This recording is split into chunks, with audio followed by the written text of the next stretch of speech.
wararka ka imaanaya degmada Xawaaley ee gobolka Shabeellada Dhexe ayaa sheegaya in degmadaasi uu ka socdo howlgal ka dhan ah kooxda Al-Shabaab. Howlgallada ayaa waxaa si wada jir ah u fulinaya ciidamada xoogga dalka Soomaaliyeed oo kaashanaya kuwa deegaanka ee Afjar. Ciidamadan oo isgarabsanaya ayaa dhaqdhaqaaqyo ka dhan ah kooxda Al-Shabaab ka bilaabay deegaano hoostaga degmada Xawaaley ee gobolka Shabeellada Dhexe.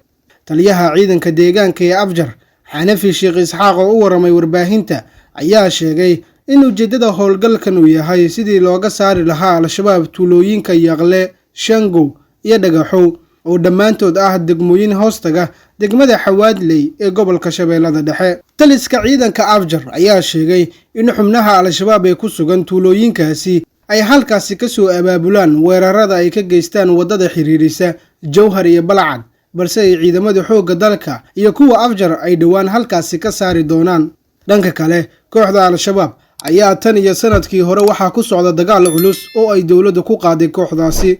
Madaxweyne Xasan Sheekh ayaa dagaalka ka dhanka ah Al-Shabaab ka dhigtay qodob muhiim ah, isaga oo dhowr jeer oo hore sheegay inay ka go'an tahay inuu dalka ka sifeeyo kooxda Al-Shabaab.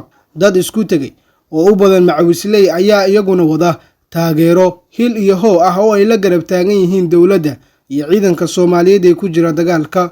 Dowladaha caalamka ayaa dhanka sare ee cirka ka taageeraya ciidamada dowladda ee dagaalka kula jira kooxda Al-Shabaab. Dalalka Mareykanka iyo Turkiga ayaa ah kuwa ugu badan ee ka qayb qaadanaya dagaalka dalka looga sifeynayo kooxda Al-Shabaab. Qaybtii koowaad ee dagaalka ka dhanka Al-Shabaab ayaa lagaga xoreeyay deegaano badan oo dhaca dhinacyada Galmudug iyo Hirshabeelle, wallow dagaalka Al-Shabaab uusan hadeer si xowli ah u socon. Roobabkii watay daadadkii ka daayay dalka iyo siyaasadaha qalabsanaya ay wajahaysa dowladda madaxweyne Xasan Sheekh ayaa loo tiirinayaa inay sabab u tahay in culayska uu ka yaraado kooxda Al-Shabaab oo ay iyaguna bilaabaan duulaano ay ku qaadayaan dhulkii ay dowladdu ka saartay.